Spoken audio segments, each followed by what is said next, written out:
그럼 이제 수업으로 들어가 보도록 합시다. 네. 지난 시간에 메타러닝이라는 걸 처음 다뤘죠. 메타러닝 프로블럼을 리뷰를 해보자면, 자, 메타러닝은 메타 트레이닝 타임과 메타 테스팅 타임으로 나뉘었습니다. 원래 일반적인 알고리즘이 그냥 트레이닝 타임, 테스팅 타임인데 반해 메타러닝은 메타 트레이닝과 메타 테스팅으로 나누는데 메타 트레이닝과 메타 테스팅 모두 그 안에 트레이닝과 테스팅이 함께 포함되어 있습니다. 맞죠? 그래서 굳이 메타라고 붙인 거예요. 메타 테스팅 단계에서도 퓨샷 트레이닝과 테스팅이 포함되어 있고 메타 트레이닝에서도 트레이닝과 테스팅이 포함되어 있습니다. 그래서 메타 트레이닝의 목적은 하나의 괜찮은 데이터를 만들고 싶다. 데이터를 만들고 싶다. 어떤 데이터냐면 내가 어떤 i라는 태스크에 대해서 트레이닝 셋을 조금만 넣어서 트레이닝을 하면 갑자기 이 데이터가 아주 괜찮아져서 이 i라는 태스크에 대한 테스트 셋에 대해서 잘 동작하게 되는 모델로 진화하기를 바라는 거죠. 그래서 데이터는 포텐셜이 큰 모델입니다. 그래서 이 최적의 데이터를 데이터 스타라고 했을 때 자, 지금 i의 태스크에 대한 트레이닝 셋을 통해서 트레이닝한 모델, 데이터를 i라는 태스크에 맞게 트레이닝한 모델을 phi i라고 지금 이렇게 명명을 했을 때 이 phi i가 이미 트레이닝 셋을 거쳐서 최적화된 phi i죠. phi i가 그 태스크 i의 테스트 셋에 대해서 잘 동작하는 그 likelihood를 모든 태스크 i에 대해서 다 지금 이걸 한 거죠. 이거를 최대화하는 데이터를 데이터 스타라고 합시다.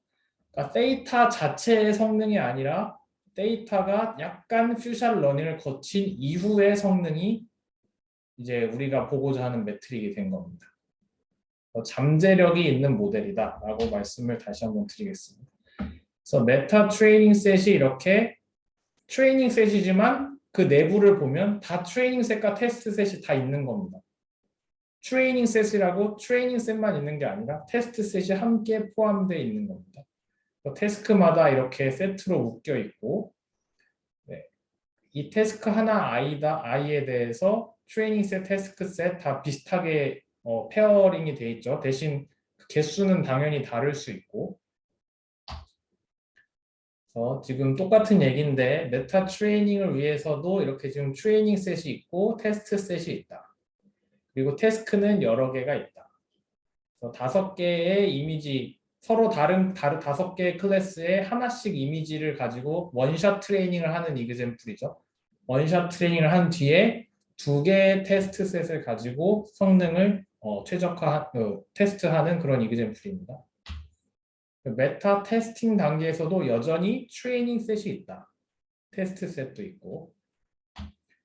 그런데 이러면 자꾸 트레이닝 테스팅 용어가 계속 반복되면서 사람 헷갈리니까 요 단계 메타 트레이닝에 대한 걸 트레이닝이라고 하고 메타 테스팅에 대한 걸 테스팅이라고 주로 부릅니다. 근데 여기에 있는 트레이닝과 테스팅은 이게 용어 중복되면 헷갈리니까 보통 서포트 셋이라고 부르고 큐리 셋이라고 부릅니다. 그래서 이거를 기억해 주시기 바랍니다. 그래서 메타 러닝의 트레이닝 셋에는 서포트 셋과 큐리 셋이 있다. 이렇게 얘기할 수 있고 메타 테스팅을 위한 데이터 셋에는 또 서포트 셋과 큐리 셋이 있다라고 이 용어 정리가 좀 처음에 되게 헷갈려요.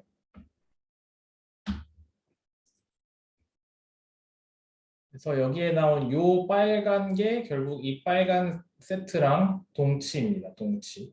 특정 태스크 하나에 대해서. 그래서 태스크 i에 대한 메타 트레이닝 셋 하나가 이렇게 되는 거고 그다음에 여기 있는 친구는 당연히 메타 테스트를 위한 또 다른 태스크.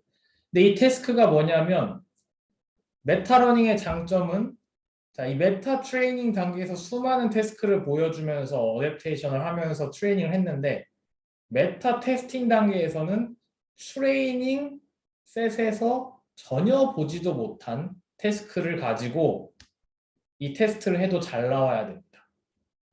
듣도 보도 못한 태스크를 가지고 해도 잘 나온다는 게 메타 트레이닝의 특징입니다. 우리가 브라크냐 세잔이냐에 대한 거를 평생 안 봤어도 뭔가 맞출 수 있었던 것처럼 메타러닝의 특징은 unseen 태스크에 대해서 빠르게 학습한 다음에 맞출 수 있다는 게 특징이었습니다. 그리고 이것도 이제 용어에 관련된 건데 이제 몇 개의 클래스를 가지고 맞출 거냐라는 걸 n-way 또는 n-shot 뭐이라고 합니다. 근데 이 샷이라는 게 어쨌든 중복되는 표현인데 n-way 뭐 k-shot이라고 바꿔 쓸 수도 있어요. n-way인데 여긴 지금 n5way죠. 5way인데 이 샷이라는 단어가 각 클래스당 몇 개냐를 따질 수가 있어요. 그럼 이제 5way 원샷 태스크라고 부를 수 있는데 이 샷이라는 게 때에 따라서 그냥 클래스 개수로 쓰일 때가 있어서 사람을 헷갈리게 만들 수 있으니까 꼭 확인하시기 바랍니다. 논문의 맥락에서. 그리고 이제 특정 알고리즘 하나를 배웠죠. 매물. 매물이 뭐냐, model agnostic. 무슨 특정 모델을 위한 메타러닝이 아니라 뭐든 간에 그냥 그레디언트 디센트로만 학습할 수 있는 모델이면 다 되는 일반적인 프레임워크입니다. 그래서 메타러닝이기 때문에 나이스한 베이스 모델을 트레이닝하는 거다. 근데 그 베이스 모델의 특징은 특정 태스크, unseen 태스크에 대해서 unseen 한 번도 보지 못한 특정 태스크에 대해서 퓨샷만 있으면 빠르게 옵티마이즈 될 수 있는 포텐셜을 가진 모델입니다. 여기에 그래서 기존 그레디언트 디센트랑 조금 다르게 룹이 두 개가 있었습니다. 룹이 두 개가 있었어요.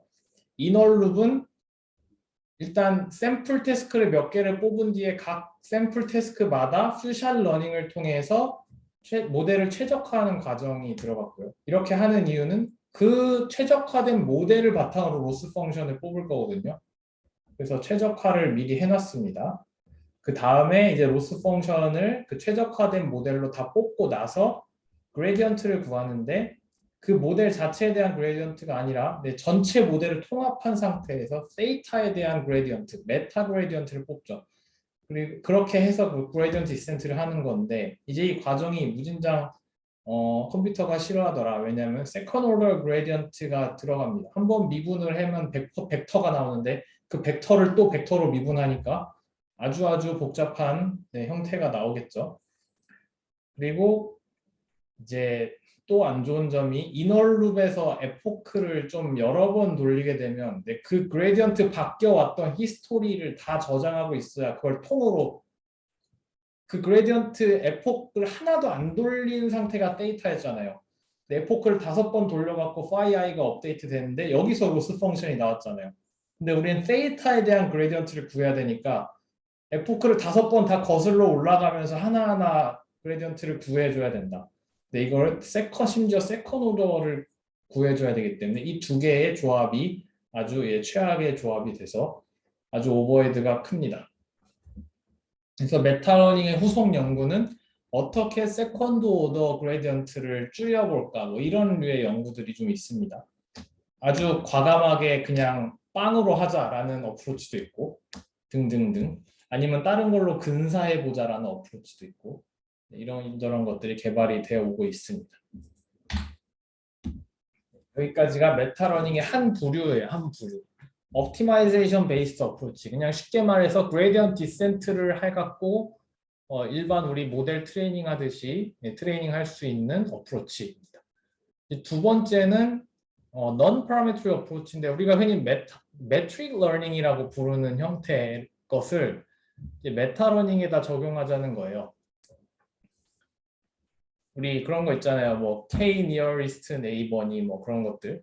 딱히 트레이닝이 필요 없는 몇 개 포인트 있으면은 거기에 가까운 거가 내 클래스려니 뭐 하고 생각하는 그런 기법들이 있잖아요. 이제 그런 종류에다가도 메타러닝을 적용하면 어떨까라는 생각입니다. 그래서 해봅시다.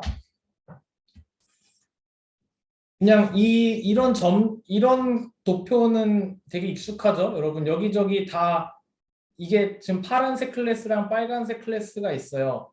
근데 여러분이 뭐 어딘가에 랜덤하게 포인트를 딱 찍고 매트릭 러닝에서 뭐 이거 무슨 클래스입니까? 그러면 이런 거 따질 거잖아요.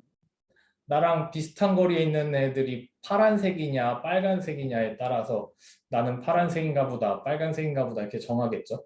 딱히 어떤 트레이닝을 한다기보다는 그냥 어디에 있으면 바로 디스턴스 매트릭만 계산할 수 있으면 클래시피케이션 할 수 있는 거죠. 그래서 만약 메타 테스트 타임에서는 그냥 딱히 파라미터로 옵티마이제이션하고 그런 개념이 없어요. 개념이 없습니다. 이 non-parametric meta learning에서는. 그래서 이런 점들이 다 찍혀 있는 상태인 거예요. somehow 잘 찍혀 있는 겁니다. 그래서 phi i라는 개념이 없어요. theta는 있지만 phi i로 최적화한다 뭐 이런 개념은 전혀 없다. 그래서 어떻게 이제 그럼 phi는 뭐고 phi가 없다고 했는데 theta는 뭐냐면요. 어떤 식으로 지금 이게 제가 어떤 평면을 만들어 놨잖아요. 이게 어 완전히 원초적인 raw 데이터를 바탕으로 점을 찍었을 수도 있지만 그렇지 않고 각 데이터들을 약간의 딥뉴럴 네트워크를 통과시켜서 피처 스페이스로 바꿔놓은 다음에 피처 스페이스 상에서 점을 찍을 수도 있잖아요. 무슨 말인지 이해 가시나요? 이미지를 그냥 뭐 픽셀 간의 뭐 픽셀 그 자체로 봐서 픽셀들 간의 디스턴스를 바로 구할 수도 있겠지만 이미지 하나하나를 각각 딥뉴럴 네트워크를 통과시켜서 뭐 몇 바이 몇의 벡터로 바꿔놓은 다음에 그럼 그게 raw 데이터가 아니라 약간 프로세싱된 임베디드 스페이스인데 그 임베딩 스페이스 내에서 점을 찍어놓고 그 점들 간의 디스턴스를 구할 수도 있잖아요. 그래서 여기서의 인투이션은 이거예요. parametric meta runner라는 게 이제 데이터인데 데이터가 어떤 데이터냐면 raw 데이터 각각을 이 데이터를 통과시켜 가지고 임베딩 스페이스에다가 딱 매핑을 시켜 놓기만 하면 제가 여기에 그린 이런 나이스한 그림이 나온다라는 가정입니다. 그러니까 raw 데이터 자체로는 서로 구분이 잘 안 갈 수도 있는데 파라메트릭 러너를 잘 트레이닝을 시켜 놓으면 그 네트워크를 통과한 결과물들끼리는 디스턴스가 클리어하게 나뉘어서 A 클래스는 이쪽, 뭐 B 클래스는 저쪽 이렇게 클리어하게 나눠진다는 말이죠. 그래서 우리는 뭘 트레이닝 하고 싶냐면 그 적합한 임베딩 스페이스를 만들고 싶은 거예요. 그 스페이스로 가기만 하면 거기서는 클리어하게 딱 나눠지도록. raw 데이터에서 바로 한다는 얘기가 아닙니다. 그렇죠? 그래서 non-parametric learner를 쓸 수 있는 적합한 임베딩 스페이스를 제공할 수 있도록 파라미터 메타 러너를 쓸 수 있겠느냐라는 질문으로 시작합니다. 그러니까 예전에 처음에 우리 머신러닝 할 때 배웠던 뭐 nearest neighbor 이런 것들은 이런 임베딩 스페이스 개념이 아니잖아요. 그냥 raw 데이터에서 시작하는 거 아닙니까? 근데 거기 중간에 하나가 낀 거예요. 중간에 하나 파라미터 러너가 껴서 그렇게 해서 잘 트레이닝 돼서 임베딩 스페이스를 옮겨 놓으면 우리가 생각하던 옛날에 디스턴스 기반의 클래시피케이션을 할 수 있게 될 거다라는 것입니다. 심지어 처음 보는 클래스에 대해서도 메타러닝이니까 처음 보는 클래스를 그 임베딩 스페이스에다 매핑 시켜도 잘 할 거다라는 겁니다. non-parametric method의 뭐 예시인데 이제 메타 테스트 타임이에요. 임베딩 스페이스가 잘 갖춰져 있는 상황입니다. 그 상황에서는 어떻게 하냐면 자, 지금 5개의 데이터를 보여주고 그 다음에 테스트 데이터 포인트를 하나 보여주면은 이 테스트 데이터를 하나만 딱 봤을 때는 아무것도 모르지만 이 non-parametric method가 하는 게 뭐냐면 이 테스트 데이터 포인트가 여기에 있는 5개의 데이터들과 거리가 어느 정도냐를 뭔가 매저를 할 수 있어야 돼요. 그래서 가장 비슷한 친구를 찾으면 그게 정답인 겁니다. 그러니까 이 테스트 데이터 포인트만 딱 보고 뭐 이게 뭐다라고 얘기하는 게 아니라 컴패리즌을 하는 거예요. 컴패리즌. 저번 시간에 파라미트릭 러너 할 때는 어떻게 했냐면요. 이 테스트 데이터 포인트 없고 이 트레이닝 데이터셋을 통해서 모델 자체가 다른 걸로 바뀌었어요. 모델 자체가 파이라는 모델로 바뀌고 그 다음에는 이제 얘네들 없는 거예요. 얘네들 없고 그 파라메트릭 러너 그 모델을 통해서 이 테스트 데이터 포인트를 직접 딱 넣으면 그 모델 통과해서 무슨 클래스 하고 딱 나온단 말이죠. 근데 지금 non parametric learner에서는 모델 자체가 뭘 하냐면 비교를 하는 거예요. 비교. 예를 들면 이 데이터랑 이 데이터가 동시에 모델에 들어가서 얼마나 가까운지에 대한 스코어가 나온다든지 뭐 그런 걸 하는 거죠. 그래서 뭐 얘네들은 뭐 0만큼 가까워, 여기들은 뭐 1만큼 가까워, 얘네들은 2만큼 가까워 이러면서 스코어링이 나오면 이 상대적인 가까움의 정도에 따라서 이제 나중에 제일 가까운 놈을 정답으로 고르게 된다라는 겁니다.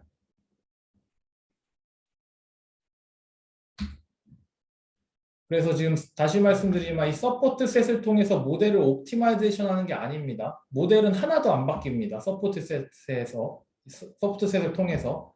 왜냐하면 얘네는 비교 대상으로 쓰이는 거기 때문에. 그럼 여기서 우리가 정해야 될 건, 자, 디스턴스 매트릭이 뭐냐 이거를 일단 정해야 돼요. 매트릭 러닝은 매트릭을 잘 정해야죠.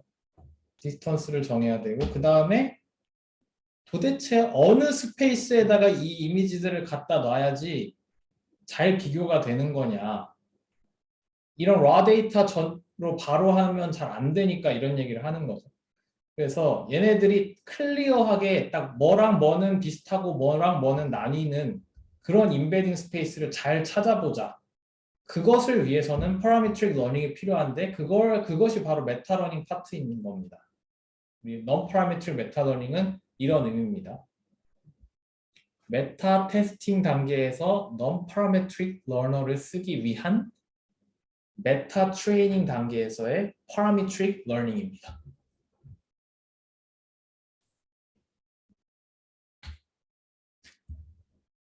네, 비슷한 얘기를 계속 하고 있는데, 자, non parametric meta learning이 잘 되려면 필수적으로 이 가정을 해야만 합니다. 이 가정이 true여야만 non parametric meta learning이 잘 될 수가 있어요.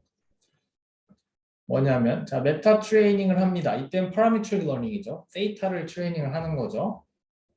그런데 이때 이제 non-linear, deep neural network니까 non-linear 매핑을 한다.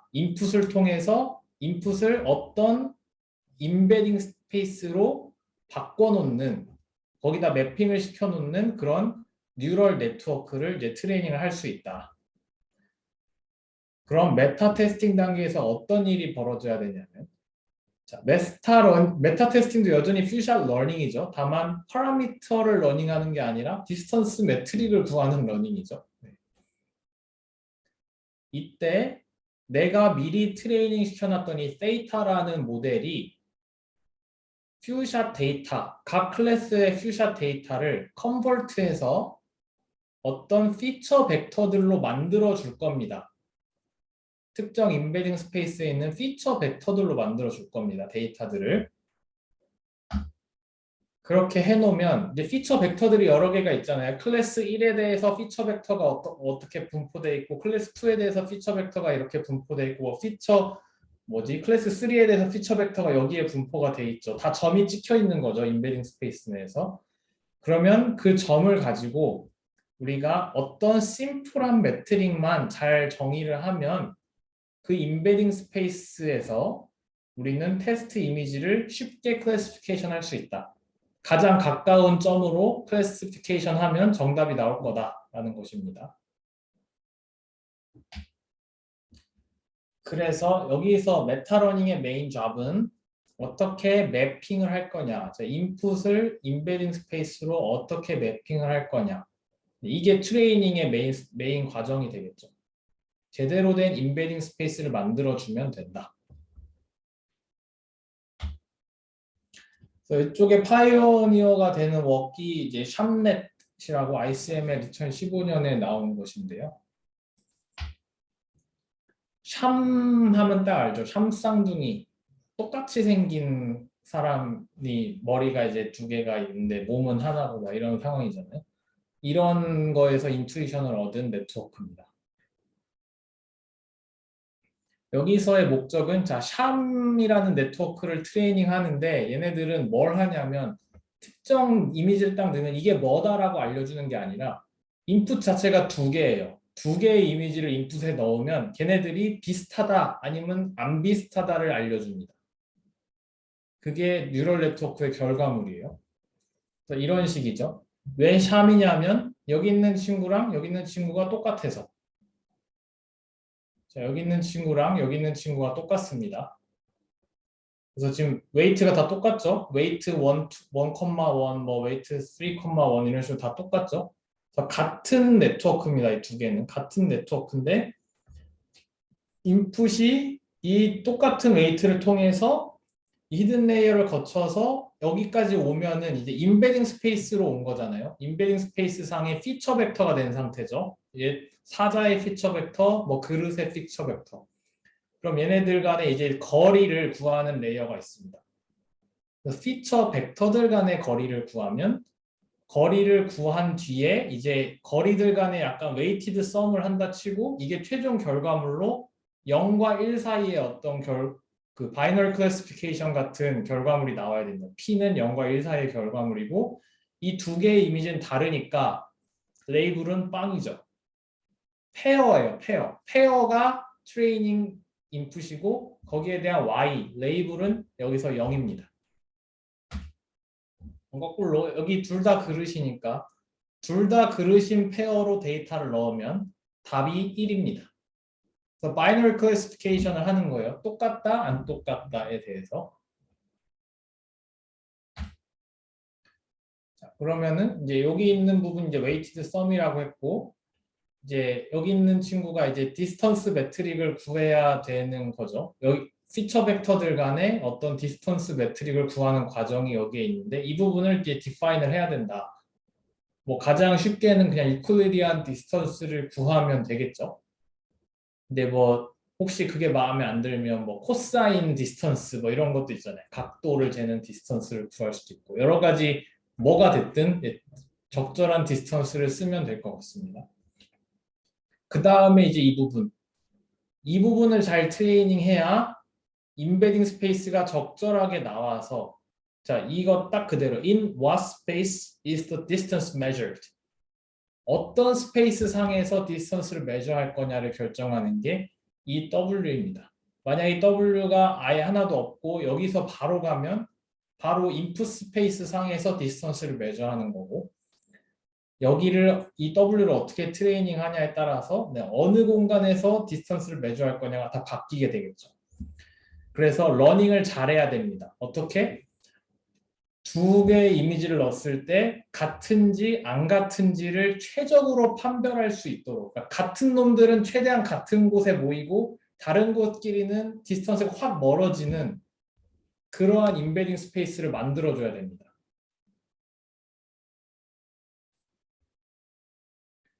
그래서 뭐 이런 식으로 트레이닝을 좀 구성을 했다고 쳐요. 네.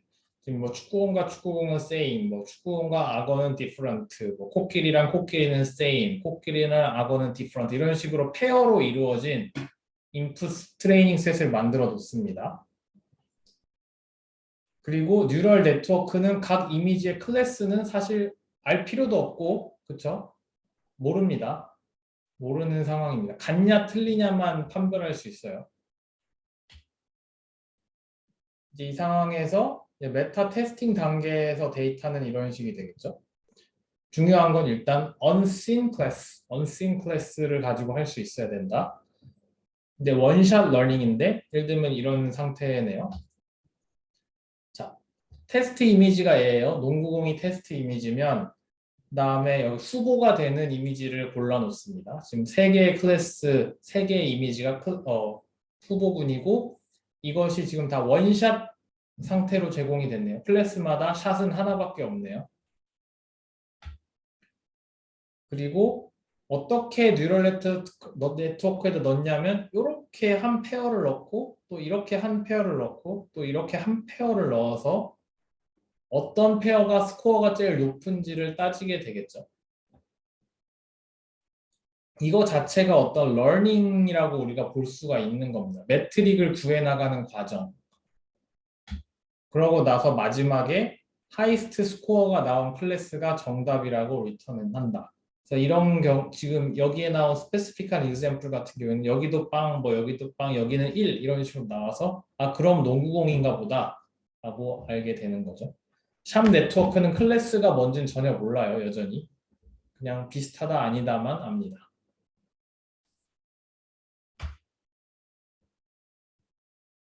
자, 여기에 가정. 자, 캐릭터 아이덴티피케이션을 예시로 들어본다면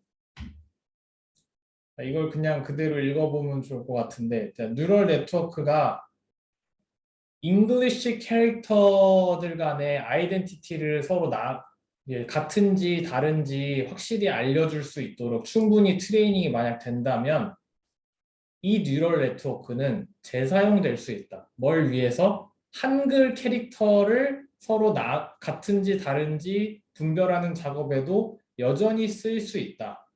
원샷 러닝만 제공한다면 이게 지금 주된 가정이죠. 이게 바로 메타 러닝 아니겠습니까? 잉글리시에서 트레이닝 했지만 코리안에도 쓰일 수 있고 스와힐리어에도 쓰일 수 있고 그리스어에도 쓰일 수 있을 거다. 당연히 이 뉴럴 네트워크는 어테스트 이미지를 한 번에 클래시피케이션 할 때는 확인 부족합니다. 왜냐하면 같거나 틀리거나만 알 수 있기 때문에 테스트 이미지가 뭔지 자체는 몰라죠. 하지만 이 네트워크는 good enough 테스트 이미지를 원샷만 보여주면 클래시피케이션 할 수 있도록 잘 트레이닝 돼 있을 거다. 이럴 수가 unseen 클래스를 아이덴티피케이션 하기 위해서 새로운 네트워크가 필요 없네 라고 여기다 써놨죠. 원샷만 제공하면 같은 네트워크를 재활용할 수 있습니다. 이게 왜 그러냐면 자, 뉴럴 네트워크는 이미 important 피처를 잘 뽑도록 트레이닝이 된 겁니다. 아이덴티티 구분하는 데에서는 충분히 괜찮도록 important 피처를 잘 뽑도록 트레이닝 됐습니다. 그리고 대부분의 알파벳은 이게 가정이죠. 대부분의 알파벳은 아무리 나라가 다르고 문자가 달라도 스트럭처가 비슷할 거여서 코리안 내에서 서로 다른지 아닌지 구분할 수 있으면 잉글리시 내에서도 구분할 수 있고 다른 용어에서도 구분할 수 있을 거다라는 가정입니다. 그게 가정이에요. 사람인 이상 사람이 만든 문자는 대부분 비슷한 뭔가가 있을 거다. 그래서 가나다라 자체를 바로 클래시피케이션 하는 네트워크는 용도가 되게 제한적인데 바로 클래시피케이션 하지 않고 같냐 다르냐라는 뭔가 좀 더 심오하잖아요. 좀 더 메타적인 느낌이 나잖아요. 그런 용도에 딱 맞춰서 트레이닝을 해놓으면 그 네트워크는 여기저기 막 재활용을 할 수 있다라는 얘기입니다. 우리가 저번 시간에 세잔하고 브라크 이미지를 비교할 때도 사실 같은 사고방식을 거쳤을 거라고 생각을 해요. 우리가 뭐 파라메트릭 러닝이라면 만약에 브라크마라고 세잔의 이미지를 딱 보고 뭔가 내가 똑똑해져가지고 갑자기 조금 있다가 테스트 이미지를 보여주면 이거 브라크 거네 세잔 거네 라고 했겠지만 우리 사고방식이 생각보다 그렇게 안 돌아가고 계속 비교했겠죠. 아, 브라크 1번 이미지랑 테스트 이미지랑 비슷한가? 또 브라크 2번 이미지랑 테스트 이미지랑 비슷한가? 이렇게 하나씩 보면서 대충 비교해 보면서 아 왠지 브라크 거랑 비슷한 것 같아 라고 이제 결론을 내린 거죠. 브라크 거가 뭐고 세잔이 뭔진 여전히 우리 개념이 없었을 거예요. 새 그림을 보고. 근데 그냥 이미지 간에 다이렉트하게 비교를 하면서 왠지 좀 더 비슷해 보여 라는 걸로 이제 결정을 내린 거죠. 그러니까 우리가 그런 능력이 있다는 거예요. 사람이 그런 그림 간의 어떤 비교를 할 수 있는 능력이 있기 때문에 나중에 좀 더 스페시픽한 태스크, 세잔이냐 브라크냐를 금방 할 수 있었다는 겁니다. 그러니까 되게 좀 나름의 저는 철학적인 백그라운드가 있는 일이라고 생각을 해요.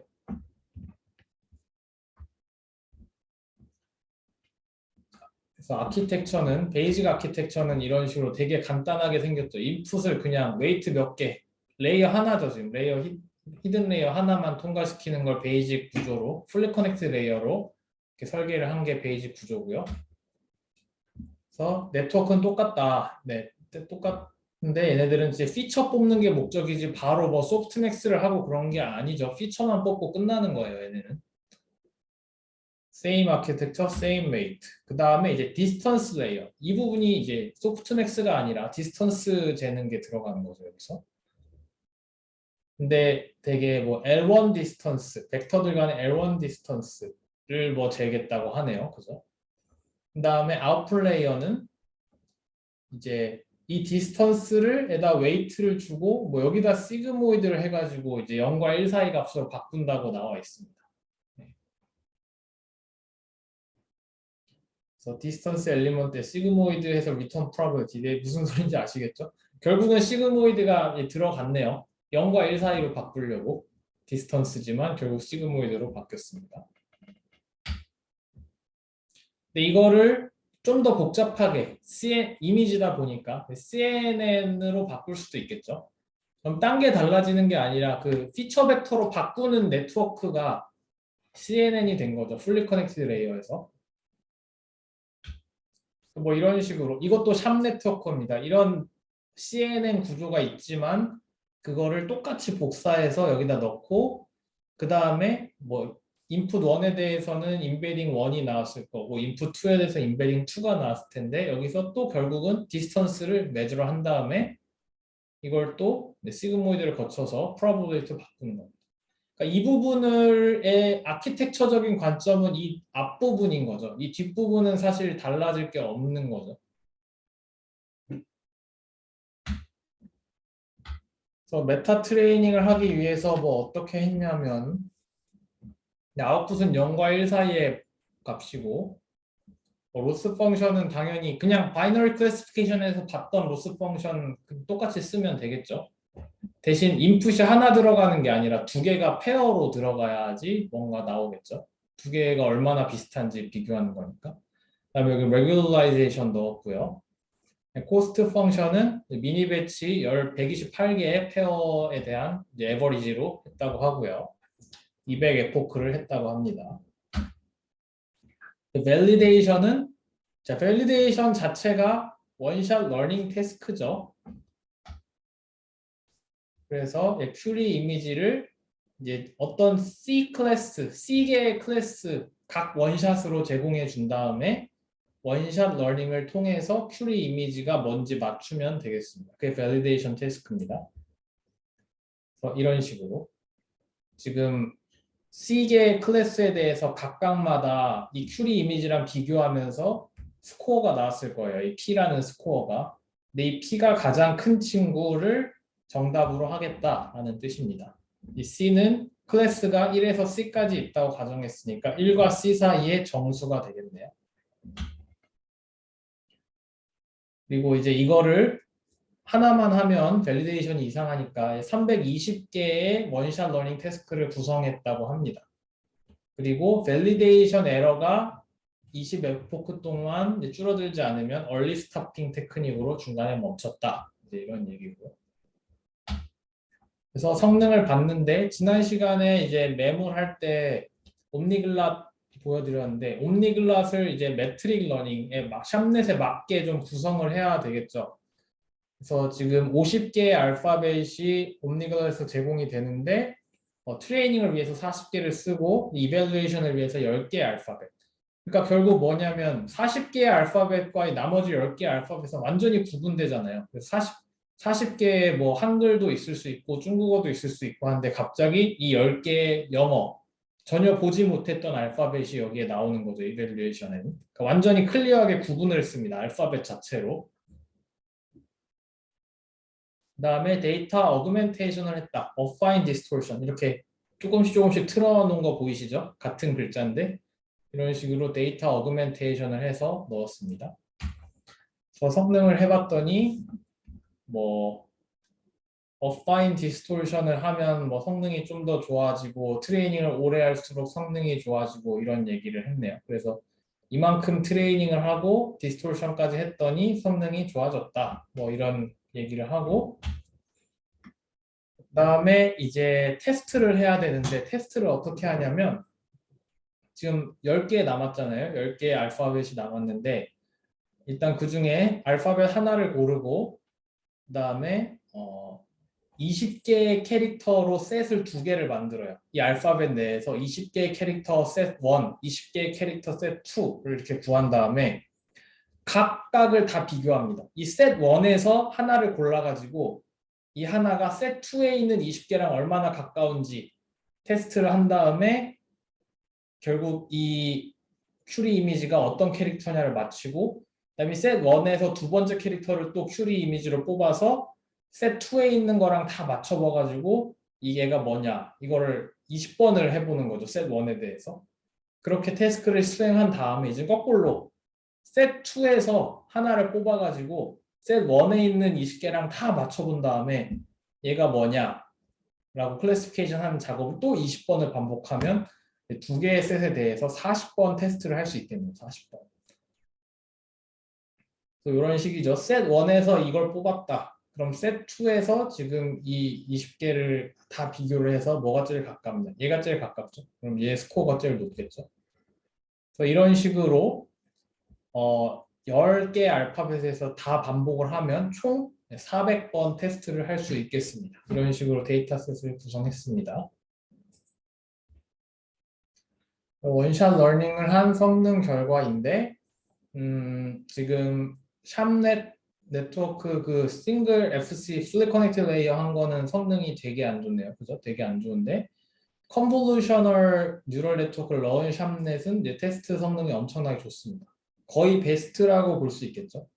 근데 여기서 보면은 똑같은 매트릭 러닝인데 인베딩 하는 과정이 없는 이런 네트워크 있잖아요. 우리 진짜 머신러닝 수업 초반에 배우는 니어리스트 네이버의 성능이 아주 비참한 걸 확인할 수가 있습니다. 그러니까 raw 데이터 자체로 매트릭 러닝 하는 거랑 좀 인베딩 스페이스로 시프트 한 다음에 매트릭 러닝 하는 게 이렇게 성능 차이가 크다는 거죠. 의미가 있다는 걸 확인할 수가 있겠죠. 그 다음에 이제 제가 뭔지 잘 모르는 Hierarchical Bayesian Problem Learning이라는 게 있는데 이게 더 성능이 좋다는 거예요. 거의 휴먼에 가까운 성능이 나오는데 얘네는 제가 논문을 안 봐서 뭔지 정확하게 모르겠지만 여러 가지 좀 지식을 썼다고 합니다. 뭐 캐릭터 스트로크나 뭐 펜 트래젝토리 등등의 어떤 엑스트라 정보를 써가지고 성능을 높였다고 하네요. 근데 이 샵 네트워크는 그런 거 하나도 모르고 그냥 퓨어하게 이미지 자체만 갖고 분석해서도 이런 성능을 냈기 때문에 아주 괜찮다라고 지금 주장을 하고 있습니다. 휴먼 레벨 퍼포먼스가 95.5니까 거의 가깝잖아요. 그래서 네, 의미가 있다. 그리고 당연히 1000회 이상, 지금 2000회도 넘었을 것 같은데 네, 인용이 되었습니다. 그럼 그 다음 단계 네트워크를 다시 볼 텐데 프로토티피컬 네트워크입니다. 샵넷보다 조금 더 진보된 것이거든요. 한 20초만 있다가 넘어가겠습니다.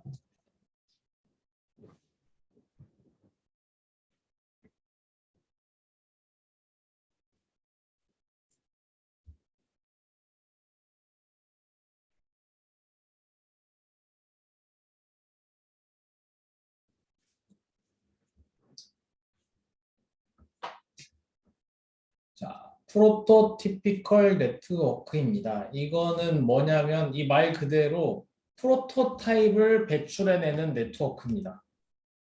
똑같이 인베딩 스페이스로 매핑하는 철학은 똑같고요. 근데 인베딩 스페이스로 매핑한 결과 각 클래스에 대한 프로토타입이 인베딩 스페이스에 생깁니다.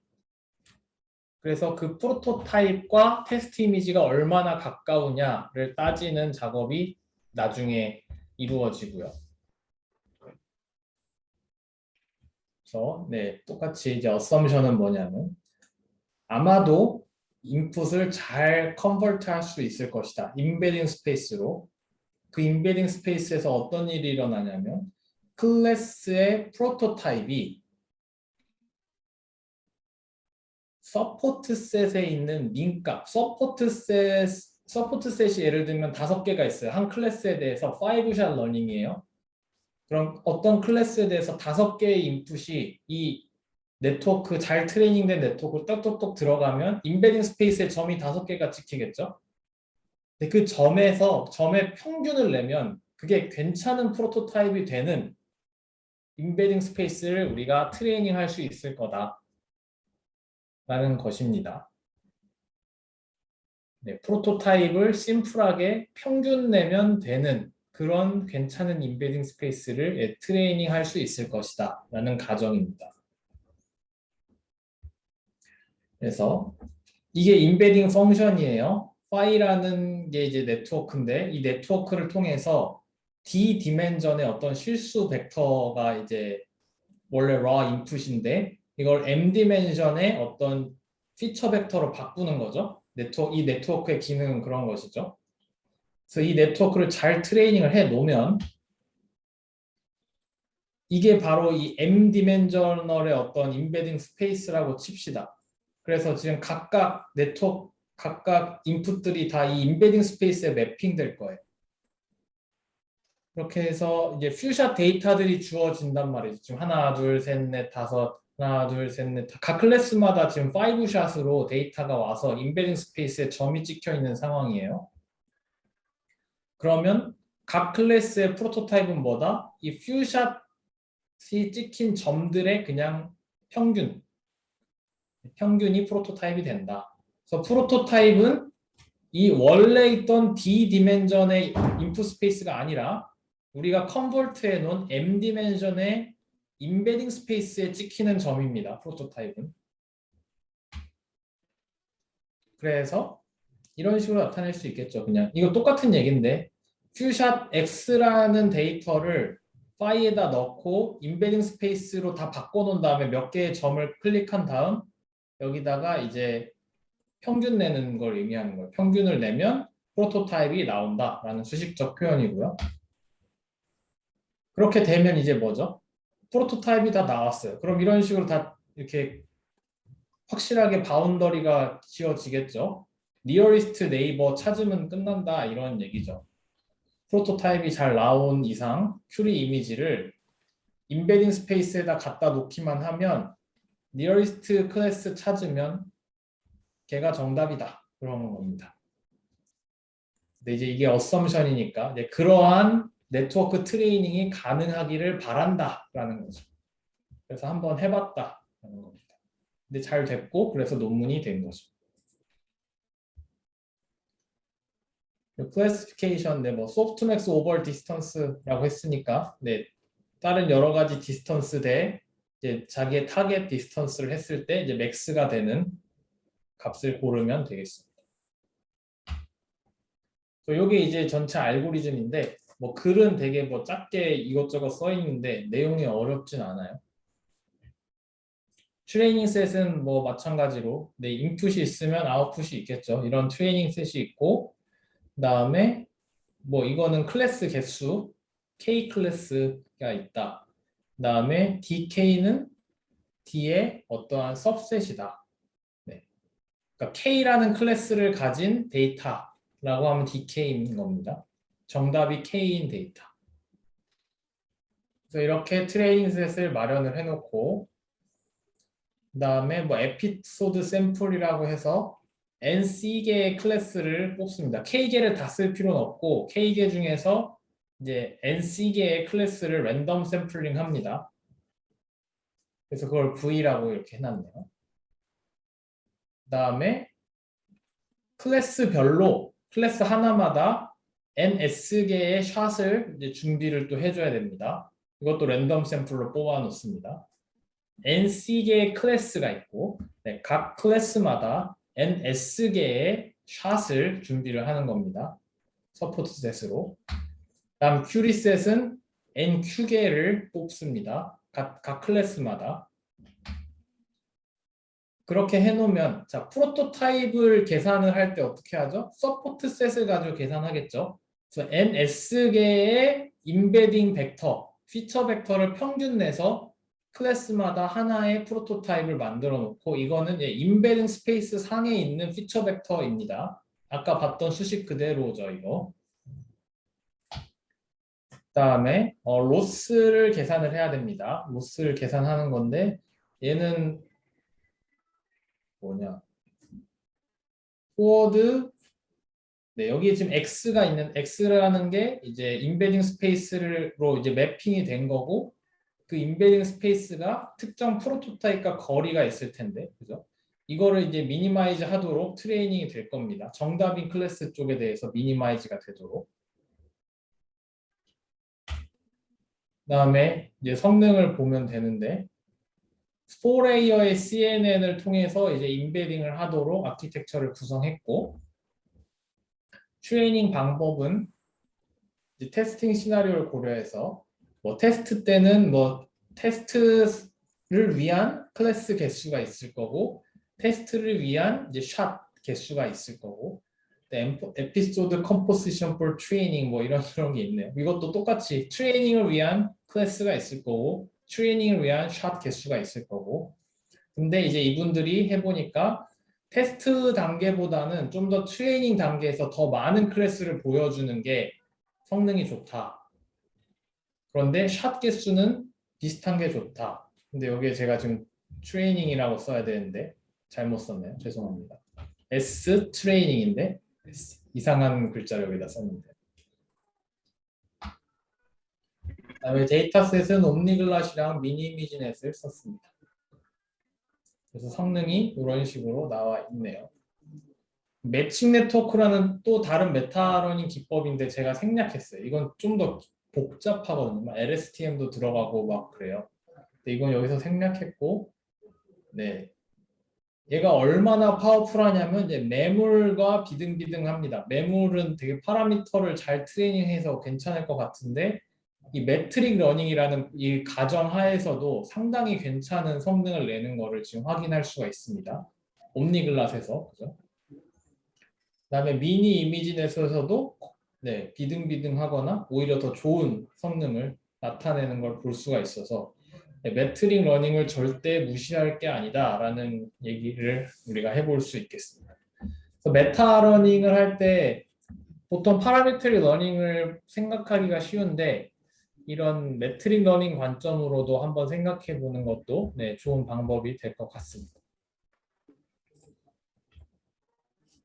그리고 뭐 이런저런 성능을 좀 비교를 해봤는데 일단 뭐 코사인 디스턴스가 좋냐, 뭐 유클리디안 디스턴스가 좋냐, 뭐 이런 거를 성능 테스트를 해봤더니 네, 뭐 유클리디안 디스턴스가 더 좋다라는 결론이고요. 다 지금 이쪽으로 갈 때 성능이 올라가죠. 그다음에 이제 매칭 네트워크랑 성능 비교하는 건 그때그때 막 다르네요. 그때그때 엎치락뒤치락 한다. 그리고 이제 성능이 더 많은 클래스를 보여줄 때 성능이 좋아진다. 뭐 이런 얘기도 하고요. 같은 디스턴스 매트릭을 사용한다면 지금 똑같이 유클리디안 디스턴스를 사용하지만 더 많은 클래스를 보여줄 때 성능이 좋아지는 것을 확인할 수가 있습니다. 그래서 이 정도로 하면 되게 대표적인 기법들 두 개를 훑어보는 것이고요. 당연히 그 추후에 더 많은 얘기들이 있습니다.